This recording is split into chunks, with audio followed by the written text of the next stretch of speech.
Yo guys, it's Centaur here, and I'm back at it again with Garjo and Sam. Already getting right into it. This episode was a banger. My God. My God. Bruh, the twists and turns. Here's what I was saying this earlier when we were setting up. Bruh, this is probably the best Attack on Titan episode released. Because the reason I'm saying that is because I explained this to the boys earlier. It's like you layer all the complexities of learning what you're learning throughout the show, and sort of you're picking up all the pieces of the lore and the story, and you're trying to detective it, and it comes to this climax. This is the climax essentially. It should have been, or what you thought was the climax, because of Eren wins, blah blah blah. Eren's gonna finally have what he wants. He starts the rumbling or whatever it might have been, and then the twist, and it rips you around. I honestly, if you said you expected it, you're lying, because I don't think anybody expected that. I think how intense and how unfounded the twist is crazy.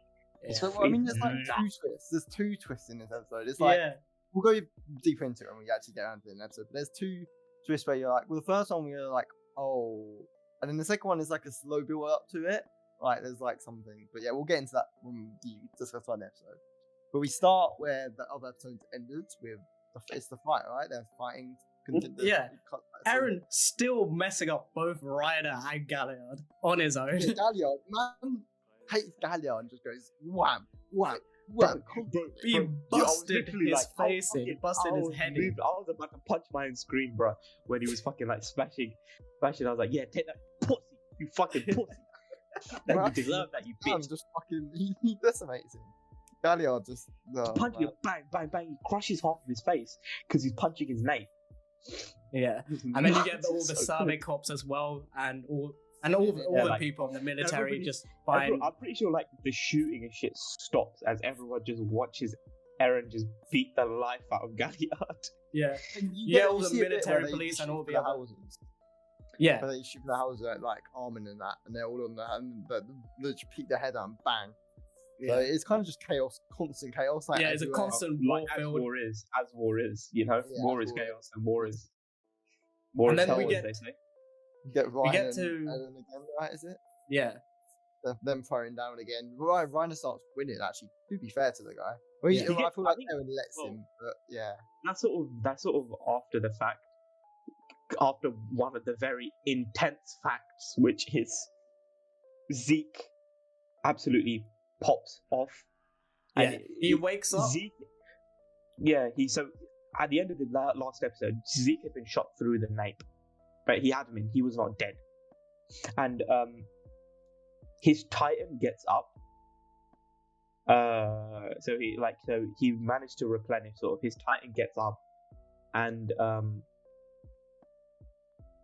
Colt and Falco are there next to him, and literally Colt is begging for Falco's life to Zeke's face, and you can tell Zeke is obviously emotional about it. He doesn't want to kill Falco. I think it's the whole brother thing as well, because he puts it it's my little brother. Don't do this. He's going to be his own Titan, and Zeke kind of. From what we learned about him, his idea of being a brother and that sort of thing. Yeah. He understands why Colt is doing what he's doing to save Falco. But he understands. He also, I guess you could say, he understands the severity of the situations he's in, and he needs to put time into this. He's never gonna sacrifice the whole plan for an individual, no matter who he is.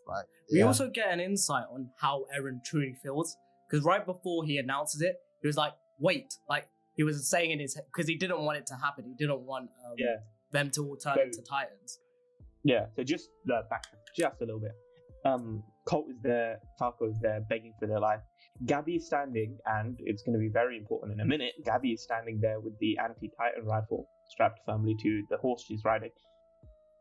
And Colt is sort of gripping Falco, begging Zeke to not kill him. And Zeke is kind of just Zeke is obviously very, he's he's obviously sad about it, but he's he says it's a shame. He's empathetic towards them, but he's and then obviously he roars, and everybody who had drank, which includes Pixis, man. Pixis is not the goat. Wait, oh my god, I've just had a theory that popped into my mind.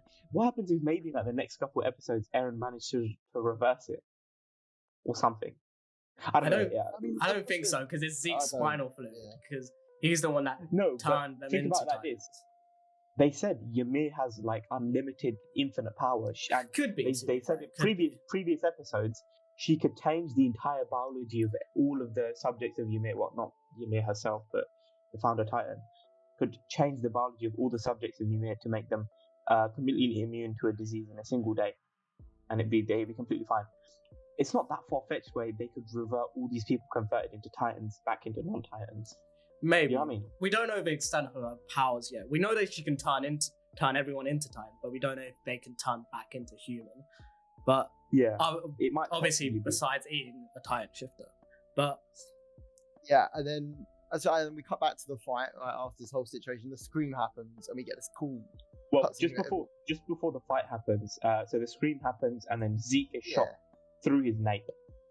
Yeah. By Maggot. Maggot. The second time. Yeah, and then he says, "We got him." Spoilers, he didn't. Yeah, and then he screams. They all turned in. We see and his scream with just everyone getting fucking. Yeah, it's a complete mirror to episode 1, season 1. Like very, very similar. There's like a lot of like very similar points if you think about it. Like post colossal attack. All the Titans that flooding into the city, everyone's like, yo, what the hell is happening? Like, people getting eaten left, right, and center. Yeah. And, but after the scream, before Zeke screams, Eren sort of sticks out his hand to say, stop. Yeah, that's what I was talking about earlier. He was like, wait, like, he didn't want it to happen. But yeah, going forward from that, right after we see, like, Falco just charge at Reiner, like, obviously trying to eat him because Zeke commands him to go and eat. Zeke had commanded him to do it, but so Zeke had commanded Falco to eat Reiner literally just before they took the shot at his nape. So Reiner thought he was dead because at this point Zeke's body is decaying because again spoilers, he detaches from his Titan. So he does the same play that Peak did, where he detaches from his Titan, so it looks like he's dead, but he's not actually. But Reiner's like, basically, like, it kind of shows, like, I thought I was right, because I said that Reiner was going to be the one that gives Falco his Titan, but I'm okay. Alright, because the second before, the Falco's about to eat Reiner, he just, he's a thingy, what's his name? Galliard, is it Galliard? Yeah, Galliard. Man comes running up and goes, take me, eat me. Yeah, just before that, Reiner's sort of like, he's coming to terms, he's saying like, they don't need me anymore, now I can die, blah, blah, blah. Yeah, and the reason why Porco sacrifices himself is because he got the memories of his brother from Reiner. His older brother, and he's like, his older brother. And he finally sort of like, he obviously felt sympathetic and obviously wanted to save Reiner because... sort of repay the favour. Yeah. And so once then Falco's Titan, which by the way they did him dirty, his neck is fucking huge. Why? It's like so long, he's like a fucking giraffe. But yeah, anyway, Falco eats Porco. And I'm like 90% sure, I'm like 99% sure that Porco's fucked, he's dead. I don't think I think we're 100% sure he's dead. He's like listen, the only guy that gets eaten and survives is Eren. He's the only from the boy. The amount of twists and turns that I've been having lately, fucking who knows? True. He's not important enough to be saved. Not from that. We saw him get digested. Probably not. Yeah, probably not. Yeah, and then we see, and then right as this happened, Reiner gets pissed and starts bashing in Eren's face, and then obviously Eren hardens his Titan. Once again, great significance on his eyes. On the eyes. And I believe both eyes go green, I think. Yeah. No, not Reiner's. Not Reiner's, just Eren's. Because Eren's eyes, like, it zooms in on Eren's eyes, and Eren's eyes turn green, and then he uses the ability, then he uses his power. It's what I was saying was, like, kind of like, this might be another, like, sort of very subtle hint that the anime is going to end different to the manga, because obviously the manga is not coloured, I don't think. But, you know, so they wouldn't be able to really see a change in eye color in the manga. But here in the anime, it's made a constant emphasis that his eyes are changing color. Like, this is like anime only stuff. It was the same thing with the Berserker mode earlier.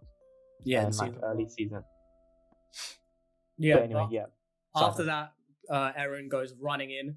He sees Zeke come out with his Titan, and then they notice. And then the biggest moment, Gabby shoots Eren and his head comes flying off.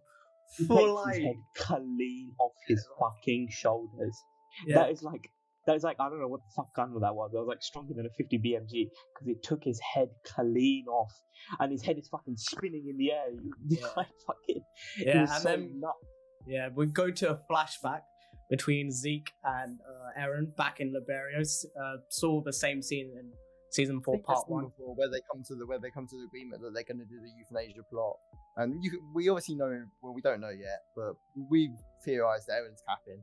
And this kind of adds to it because they come to the agreement that they're going to do it, and then Zeke throws the ball, and Eren drops it, and we think this kind of symbolizes his sort of rejection of the euthanasia plan.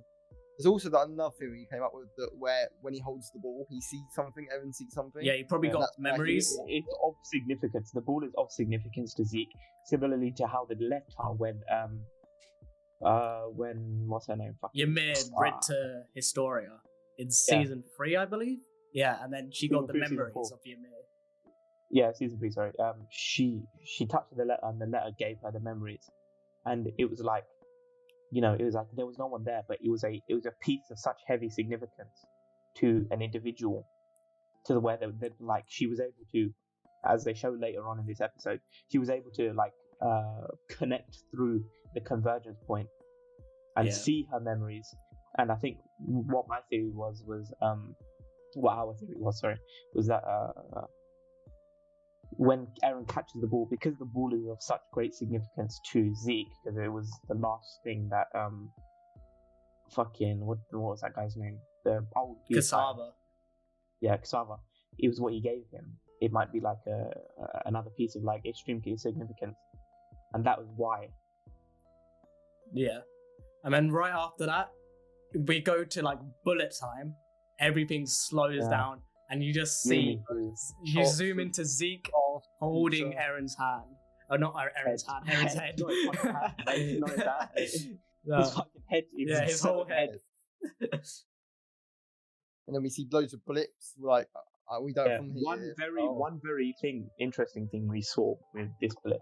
If you want to go back, when this whole dream sequence is going, if you slow it down, like as slow as you can slow it down, frame by frame, you see people we've never seen before, and especially it was one like more like there were people that looked like they were from the future being our time, it's from all Eren's like modern time, like now. We see loads of different people from Eren's past, present, and we think future because we see new people who don't match the theme of what we've seen so far, and they kind of they look like they're there for a little theory I came up with might have been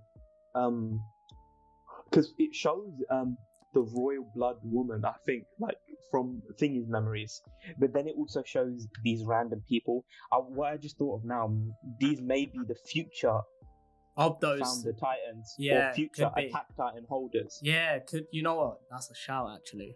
And also a little side note, so most of the time Eren's eyes are like his Titan eyes are blue, maybe possibly signifying Founder ability. However, in this dream sequence, when the eye is blinking, it's green, which may be signifying Attack Titan ability use. Yeah, could be a shout. After all those blinks, we get to Eren waking up in the place in the convergence point. The convergence point where we saw Ymir remaking Zeke and all that stuff. We see Zeke chained down, and we see Eren wake up with Ymir being stood in the distance. We see, walking towards him. Yeah. And he turns and he talks to Zeke, and Zeke is basically saying like this is the point of convergence, where all memories and all all subjects of me, all memories and everything, all lives converge upon. Again, what I was saying before with the tree of life. Is, and basically a massive twist. Like we're leading up to it. He was just saying, he basically says to him, "This is your chance, Eren." Come on, man. Tell Ymir what to do. And Eren, as we anticipated, goes, "No, I'm not doing that plan. Yeah. I never would do that plan." I would never do that. And then the twist happens. Fucking so smart. Zeke, the fucking genius. Literally, he said. So what he said was, "Oh, I have the power of the founding. I managed to overcome. He managed to overwrite the king's will." That's what he said. Royal blood, because Ymir listened to him because he had royal blood, so he was able to basically tell Ymir what to do. Basically, so he gave himself. Because he gave himself to the founding. We're not sure about that yet, but that's what he tells Eren. So when Ymir comes to Eren, she walks straight past him. She doesn't. She literally ignores him. She won't listen. Because to him. Here's the thing: for whatever reason, a reason we don't know yet, Zeke was like brought to this convergence point. We don't know why. It may be because he's royal blooded, but he's not the founder titan holder. But we don't know why he's there. But anyway, he was there he said everything passes in a matter of moments in the real world. So it was like but he's been there for years. He said. And he was there years waiting for, because I'm assuming only Eren's head arrived, and then she had to build his entire body. Yeah. And then so that was probably what he said, because again, only a matter of moments had passed in the real world. The whole big twist where Zeke starts to cry, thinking like trying to basically bait the audience, bait Eren into like the plan's ruined. And then he unchains himself. He stands up. And then like Zeke sort of already knew. He already sort of saw through Eren that he would never like agree with this plan. He was sort of testing Eren in a sense to see if he would go through with it. And then he chained down Eren's power. Yeah, he reveals he has like basically the power. He chains down Eren and says. But then the point that we come to with is he says to Eren, "I wanted you to do this with me. I won't abandon you," which kind of goes with his character. And I think that's in the end of the episode. We have the long discussion about how he has the power. And then, he said he specifically said he had to do this together, which is like why? Lots of emphasis so maybe Zeke has like somewhat of control of the founding ability, but maybe the final decision still lies on Eren. That's what we come to. Yeah, and he has to convince Eren. He has to convince Eren to try and we was thinking maybe they have to both agree together. Yeah, exactly. Like they said, on one viewpoint for them to force something to happen. Yeah, they have to come to one perspective, one agreement, both of them, like 50-50. And that's kind of what we think. And then that's what happens at the end. Zeke kind of puts their heads together and you see a flash of light, and then that's the end of the episode. That's pretty much it. Again, at risk of running this a bit late. Comments are still off.